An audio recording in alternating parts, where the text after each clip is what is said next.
Welcome to Sriram TV education. ఈ వీడియోలో మనం 2024 సంవత్సరానికి గాను భారతరత్న పురస్కార గ్రహీతల గురించి తెలుసుకుందాం. 2024 సంవత్సరానికి గాను ఇప్పటి వరకు కేంద్ర ప్రభుత్వం 5 గొప్ప వ్యక్తులకు భారత అత్యున్నత పౌర పురస్కారం భారతరత్నకు ఎంపిక చేసింది. ఈ 5గురిలో బీహార్ దివంగత మాజీ ముఖ్యమంత్రి కర్పూరి ఠాకూర్, మాజీ ఉప ప్రధాని ఎల్కే అద్వానీ, దివంగత మాజీ ప్రధానులు పివి నరసింహారావు మరియు చౌదరి చరణ్ సింగ్, ప్రఖ్యాత వ్యవసాయ శాస్త్రవేత్త హరిత విప్లవ పితామహుడు ఎంఎస్ స్వామినాథన్లను భారతరత్న పురస్కారానికి ఎంపిక చేశారు. వీరిలో ఒక్క ఎల్కే అద్వానీ తప్ప మిగిలిన 4గురికి మరణాంతరం భారతరత్న పురస్కారం దక్కింది. కర్పూరి ఠాకూర్ మరియు ఎల్కే అద్వానీల గురించి మనం లాస్ట్ వీడియోస్లో డిస్కస్ చేసుకున్నాం. ఈ వీడియోలో మనం పివి నరసింహారావు, చౌదరి చరణ్ సింగ్ మరియు ఎంఎస్ స్వామినాథన్ల గురించి ముఖ్యమైన విషయాలను తెలుసుకుందాం. ఒకే ఏడాదిలో 5గురికి భారతరత్న ప్రకటించడం ఇదే మొదటిసారి. ఇంతకు ముందు 1999లో 4గురికి ఈ అవార్డును ప్రకటించారు. ఫస్ట్ క్వశ్చన్, ఎవరి జయంతిని పురస్కరించుకొని డిసెంబర్ 23న కిసాన్ దివస్గా జరుపుకుంటున్నాం? Correct answer option C, Chaudhary Charan Singh. Chaudhary Charan Singh 1902 December 23న ఉత్తరప్రదేశ్లోని మీరట్ జిల్లా నూర్పూర్ గ్రామంలో జన్మించారు. ఆర్య సమాజ్ వ్యవస్థాపకుడు దయానంద సరస్వతి బోధనలతో చరణ్ సింగ్ ప్రభావితులయ్యారు. మహాత్మా గాంధీ, వల్లభాయ్ పటేల్ వంటి నాయకుల నుంచి స్ఫూర్తిని పొందారు. భారత స్వాతంత్ర పోరాటంలో అడుగుపెట్టారు. స్వాతంత్ర పోరాటంలో పాల్గొంటూనే మరోవైపు ఉత్తరాదిన యునైటెడ్ ప్రావిన్సెస్ రాజకీయాల్లో క్రియాశీలకంగా వ్యవహరించారు. 1937లో తొలిసారిగా యునైటెడ్ ప్రావిన్సెస్ అసెంబ్లీకి ఎన్నికయ్యారు. 1967లో కాంగ్రెస్ పార్టీకి రాజీనామా చేశారు. 2 సార్లు ఉత్తరప్రదేశ్కు ముఖ్యమంత్రిగా పనిచేశారు. మొరార్జీ దేశాయ్ ప్రభుత్వంలో ఉప ప్రధానిగా, కేంద్ర హోంమంత్రిగా, ఆర్థిక మంత్రిగా బాధ్యతలు చేపట్టారు. కాంగ్రెస్ మద్దతుతో 1979 జూలై 28న ప్రధానమంత్రిగా ప్రమాణ స్వీకారం చేశారు. అయితే ఇందిరాగాంధీ మద్దతు ఉపసంహరించడంతో ఆగస్టు 20 దాకా కేవలం 23 రోజులు మాత్రమే పదవిలో కొనసాగారు. ఆగస్టు 21 నుంచి 1980 జనవరి 14 దాకా ఆపద్ధర్మ ప్రధానిగా వ్యవహరించారు. చౌదరి చరణ్ సింగ్ 1987 మే 29న తుది శ్వాస విడిచారు. రైతుల కోసం చేసిన సేవలకు గాను ఢిల్లీలో చరణ్ సింగ్ స్మారకానికి కిసాన్ ఘాట్ అని పేరు పెట్టారు. ఆయన జయంతిని దేశవ్యాప్తంగా కిసాన్ దివస్గా జరుపుకుంటున్నాం.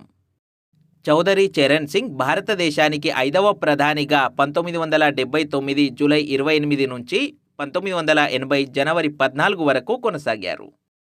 3వ ఉప ప్రధానిగా మరియు కేంద్ర ఆర్థిక మంత్రిగా 1979 జనవరి 24 నుంచి జూలై 16 వరకు, కేంద్ర హోంమంత్రిగా 1977 నుంచి 78 వరకు పనిచేశారు. దేశ గ్రామీణ ఆర్థిక వ్యవస్థ అభివృద్ధికి చరణ్ సింగ్ ఎంతో కృషి చేశారు. దేశానికి రైతే వెన్నుముక అని పలుమార్లు ప్రస్తావించారు. దేశ ఆర్థిక వ్యవస్థ రైతులపైనే ఆధారపడి ఉంటుందని నమ్మేవారు. ఎన్నెన్నో రైతు అనుకూల చట్టాలు తీసుకొచ్చిన చరణ్ సింగ్ రైతు బాంధవుడిగా గుర్తింపు పొందారు. Consolidation of holdings act of 1953, Uttar Pradesh Zamindari భూ సంస్కరణల చట్టం 1952ను తీసుకొచ్చారు. దీనివల్ల ఉత్తరప్రదేశ్లో జమీందారీ వ్యవస్థ రద్దయింది. చరణ్ సింగ్ ప్రతిపాదించిన అగ్రికల్చరల్ ప్రొడ్యూస్ మార్కెటింగ్ బిల్లు 1964లో ఆమోదం పొందింది. దీంతో రైతులకు మార్కెట్ లింకేజీ మెరుగైంది. ఆయన చేపట్టిన భూ సంస్కరణల వల్ల చిన్న రైతులు ఎంతగానో లబ్ధి పొందారు. భూమి లేని వారికి భూములపై హక్కులు లభించాయి. నెక్స్ట్ క్వశ్చన్, భారతరత్న 2024 గ్రహీత పివి నరసింహారావు గారు ఉమ్మడి ఆంధ్రప్రదేశ్ ముఖ్యమంత్రిగా ఏ రోజున ప్రమాణ స్వీకారం చేశారు? Correct answer option B, 1971 September 30. PV Narasimha Rao గారు ఉమ్మడి వరంగల్ జిల్లా నర్సంపేట మండలం లక్నేపల్లి గ్రామంలో 1921 జూన్ 28న రుక్మాబాయి సీతారామారావు దంపతులకు జన్మించారు. 3 ఏళ్ల వయసులో ఉమ్మడి కరీంనగర్ జిల్లా భీమదేవరపల్లి మండలం వంగర గ్రామానికి చెందిన పాములపర్తి రంగారావు, రుక్మిణి దంపతులు ఆయనను దత్తత తీసుకోవడంతో అప్పటి నుంచి పాములపర్తి వెంకట నరసింహారావు అయ్యారు. పివి నరసింహారావు 1971 సెప్టెంబర్ 30 నుంచి 1973 జనవరి 10 వరకు ఆంధ్రప్రదేశ్ ముఖ్యమంత్రిగా పనిచేశారు. రాజీవ్ గాంధీ మరణాంతరం నాయకత్వ బాధ్యతలు చేపట్టడానికి సోనియా గాంధీ ముందుకు రాకపోవడంతో అనూహ్యంగా ప్రధానమంత్రి అయ్యారు. 1991 నుంచి 96 మధ్యకాలంలో భారతదేశ 9వ ప్రధానిగా సేవలందించారు. ప్రధాని పదవి చేపట్టిన తొలి తెలుగువాడిగా మరియు తొలి దక్షిణ భారతీయుడుగా చరిత్రలో నిలిచిపోయారు. భారత ప్రధానిగా బాధ్యతలు స్వీకరించే నాటికి దేశం గడ్డు పరిస్థితుల్లో ఉంది. విదేశీ మారక ద్రవ్య నిలువలు బిలియన్ డాలర్ల కంటే తగ్గిపోయాయి. విదేశాలకు చెల్లించాల్సిన అప్పులు దిగుమతుల కోసం చేయాల్సిన చెల్లింపులు పేరుకుపోయాయి. ద్రవ్యోల్బణం గరిష్టంగా 2 అంకెలకు చేరింది. దేశం ఆర్థికంగా దివాలా అంచున ఉన్న సమయంలో దేశాన్ని ముందుకు నడిపించేందుకు పివి సిద్ధమయ్యారు. వెంటనే దేశ ఆర్థిక వ్యవస్థను చక్కదిద్దే పని మొదలుపెట్టారు. రిజర్వ్ బ్యాంక్ గవర్నర్గా పనిచేసిన మన్మోహన్ సింగ్ను పిలిపించి నేరుగా కేంద్ర ఆర్థిక మంత్రిగా బాధ్యతలు అప్పగించారు. మన్మోహన్తో పాటు ఇతర ఆర్థికవేత్తలతో చర్చించి సంస్కరణలను అమల్లోకి తెచ్చారు.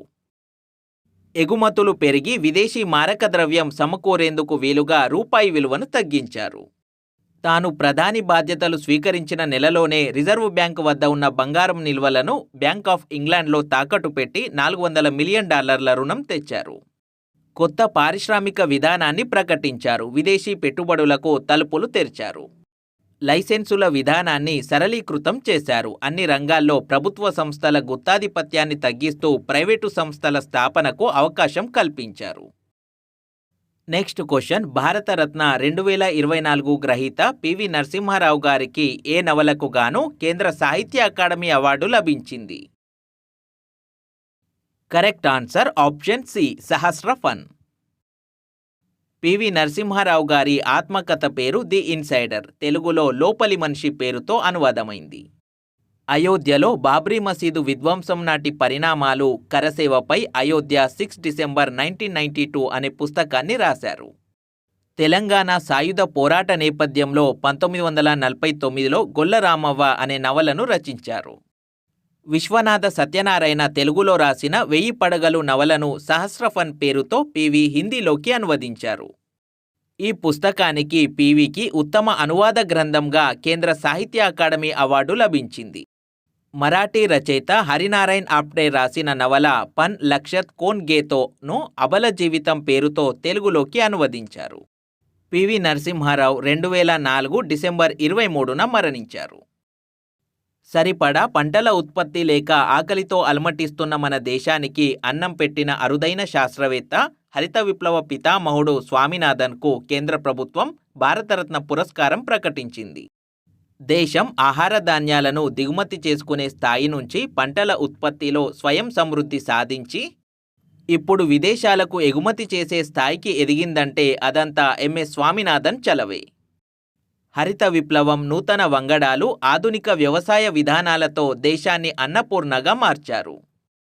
ప్రజలందరికీ పౌష్టికాహారం అందించాలని, ఆహార భద్రత కల్పించాలని అహర్నిశలు తపించారు. తన పరిశోధనల ద్వారా కోట్లాది మంది రైతుల జీవితాల్లో వెలుగులు నింపారు. ఎంఎస్ స్వామినాథన్ 1925 ఆగస్టు 7న తమిళనాడులోని కుంభకోణంలో జన్మించారు. 15 ఏళ్లు నిండకుండానే తండ్రి మరణించడంతో తమ కుటుంబ ఆధ్వర్యంలోని ఆస్పత్రిని నిర్వహించడానికి వైద్య విద్య అభ్యసించాలని నిర్ణయించుకున్నారు. అయితే 1943 నాటి భయంకరమైన బెంగాల్ కరువును చూసి చలించిపోయారు. దేశాన్ని ఆకలి నుంచి కాపాడాలని లక్ష్యంతో వ్యవసాయ రంగంలోకి వెళ్లాలని నిర్ణయించుకున్నారు. వైద్య విద్యను మధ్యలోనే వదిలేసి కోయంబత్తూరులోని వ్యవసాయ కళాశాలలో చేరారు. పీజీ పూర్తయ్యాక ఐపీఎస్కు ఎంపికయ్యారు. అయితే దాన్ని వదులుకొని వ్యవసాయ విద్యలో ఉన్నతాభ్యాసం కోసం ఐరోపా వెళ్లారు. 1954లో భారత్కు తిరిగి వచ్చిన ఆయన కటక్లోని కేంద్ర వరి పరిశోధనా సంస్థలో చేరి తర్వాత వ్యవసాయ పరిశోధనా సంస్థకు మారారు. వివిధ హోదాల్లో పనిచేస్తూ భారత వ్యవసాయ రంగాన్ని ఆధునికీకరించేందుకు నడుం బిగించారు. అధిక దిగుబడి ఇచ్చే వంగడాలను ప్రవేశపెట్టారు. ఆధునిక వ్యవసాయ యంత్రాలు, పరికరాలను రైతులకు పరిచయం చేశారు. ప్రభుత్వ సహకారంతో సాగునీటి సౌకర్యం పెంచారు. ప్రధానంగా వరి, గోధుమ, వంగడాల అభివృద్ధికి స్వామినాథన్ అధిక ప్రాధాన్యం ఇచ్చారు. హరిత విప్లవంతో దేశంలో ఆహార ధాన్యాల ఉత్పత్తి గణనీయంగా పెరిగింది. ఎంఎస్ స్వామినాథన్ జాతీయ, అంతర్జాతీయ స్థాయిలో ఎన్నో ఉన్నత పదవులను అలంకరించారు. 1972 నుంచి 79 వరకు Indian council of agricultural research సంస్థకు డైరెక్టర్ జనరల్గా, 1979-80లో కేంద్ర వ్యవసాయ మంత్రిత్వ శాఖకు ప్రధాన కార్యదర్శిగా, 1982 నుంచి 88 వరకు అంతర్జాతీయ వరి పరిశోధనా సంస్థకు డైరెక్టర్ జనరల్గా పనిచేశారు. ఇక్రిషాట్ 1972లో ఏర్పాటైంది. ఈ పరిశోధనా సంస్థ స్థాపనలో స్వామినాథన్ కీలక పాత్ర పోషించారు.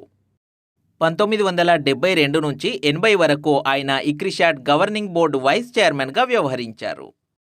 అందరికీ పౌష్టికాహారం భద్రత కల్పించడమే లక్ష్యంగా ఉష్ణమండల ప్రాంతాల్లో సాగుకు యోగ్యంగా లేని భూముల్లో సైతం ఆహార పంటలు పండించేలా ఇక్రిషాట్ నూతన వంగడాలను అభివృద్ధి చేస్తోంది. స్వామినాథన్ను పలు జాతీయ, అంతర్జాతీయ పురస్కారాలు వరించాయి. 1967లో పద్మశ్రీ, 1971లో రామన్ మెగసెసే, 1972లో పద్మభూషణ్, 1987లో వరల్డ్ ఫుడ్ ప్రైజ్, 1989లో పద్మవిభూషణ్ పురస్కారాలు వరించాయి. వీటితో పాటు ప్రపంచవ్యాప్తంగా ప్రముఖ విశ్వవిద్యాలయాల నుంచి 84 గౌరవ డాక్టరేట్లను అందుకున్నారు. ఎంఎస్ స్వామినాథన్ 2007 నుంచి 13 వరకు రాజ్యసభ ఎంపీగా సేవలందించారు. 1988లో ఎంఎస్ స్వామినాథన్ రీసెర్చ్ ఫౌండేషన్ను స్థాపించి పలు కార్యక్రమాలు చేపట్టారు. 50 years of green revolution and anthology of research papers, from green to ever green revolution వంటి మొదలైన పుస్తకాలను ఎంఎస్ స్వామినాథన్ రచించారు. స్వామినాథన్ 2004 నుంచి 2006 దాకా నేషనల్ కమిషన్ ఆన్ ఫార్మర్స్ అధినేతగా వ్యవహరించారు. పంటలకు కనీస మద్దతు ధరపై ప్రభుత్వానికి విలువైన ప్రతిపాదనలు చేశారు. పంటల ఉత్పత్తి వ్యయం కంటే కనీసం 50% కనీస మద్దతు ధరగా నిర్ణయించాలని సూచించారు. ఎంఎస్ స్వామినాథన్ వృద్ధాప్యం, అనారోగ్య కారణాల వల్ల 2023 సెప్టెంబర్ 28న చెన్నైలోని తన స్వగృహంలో మరణించారు.